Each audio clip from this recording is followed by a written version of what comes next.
So I wanted to talk about this paper for quite a while now. I saw this paper on Reddit like about a month ago. I have roughly read through the whole paper and I have a few things to say. In the paper they published, they said, as I came to the field to talk about Hedi, a multilingual programming language I created for programming education, it struck me that the type of questions coming from the community centered around the hardness of my work. Why is it hard to build a programming language in Arabic? Is that not trivial since English ones already exist? Creating one in Arabic would be, in theory, trivial. Why would that be worth your time? Initially, I went along with the questions, explaining why indeed it was very challenging to build a non-English language, but I felt weird while doing it. I realized I did not care all that much about it being hard. Why wasn't I asked about the things I did care about emails I had received from teachers all around the world about how they use Hedi, or about the sense of belonging I felt in the Hedi community of 400 people who volunteered to translate to run Hedi events, or about the day our website went down because 600 kids in South Africa logged in at the same time. And the author of the paper later went on and said that this is because the so-called PL community focus way too much on what they call the hard part, the mathematical part, and the masculine part. They claim that the experience they had when presenting their work is a testament that the problem they describe exists, and it is exactly because how they think it is. I believe that there is a fundamental misunderstanding of what it really means to design a programming language. I believe that the problem of designing a programming language consists of at least two parts.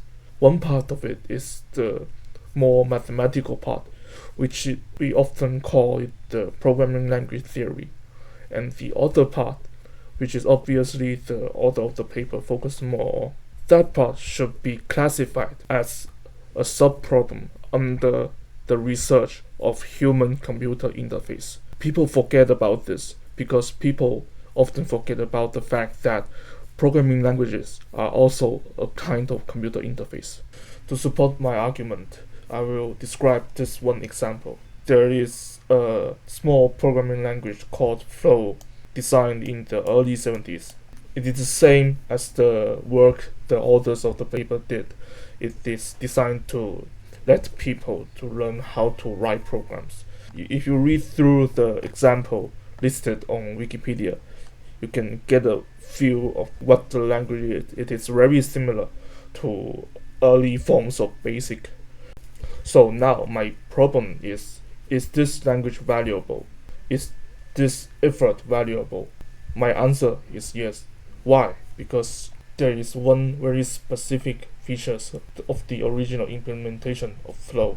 It is called the typing amplification, and in the way that the language designer describes it, it seems like the case that the user of this interactive environment can never write a program that has any syntax errors, because they don't allow you to type in syntax errors.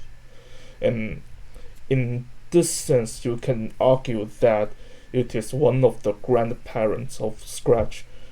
But if we ignore the typing amplification and only look at the listing here, and if we rewrite this example program in BASIC and we line them side by side, it is very hard to claim that there is any mathematical difference between the one written in Flow and the one written in BASIC. The moment you realize that the problem the author of the paper was talking about is a completely different problem than the problem the so-called high research conference like PLDI concerns themselves with, it is very easy to see that the so-called they value quantitative work vs qualitative work.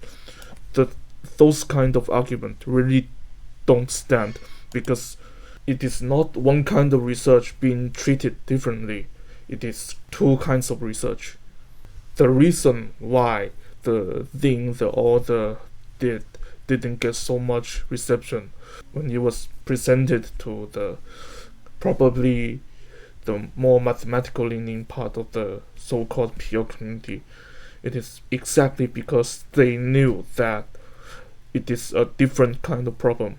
They might not know it, or they might not be able to articulate it with words, but they instinctively know that this is a very different problem, and this is not the problem that they want to see research in.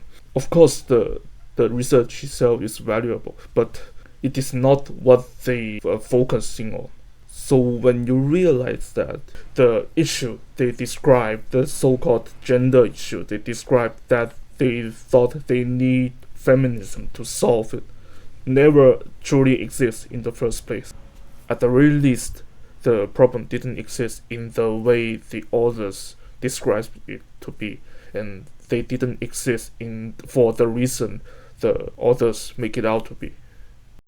I'm not saying that their effort isn't something that can be appreciated, but one has to understand that from a purely technical viewpoint, the projects they are working on really isn't that amazing. Back in the days before COVID, this kind of systems they pop up on Hacker News once every couple of months.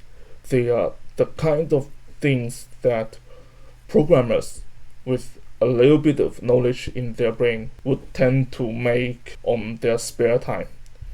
Of course, now that they all spend their time making different wrappers for ChatGPT, but back like 6 or 7 years ago, this is the kind of thing they will do in their spare time as exercise, not as a proper so-called research project.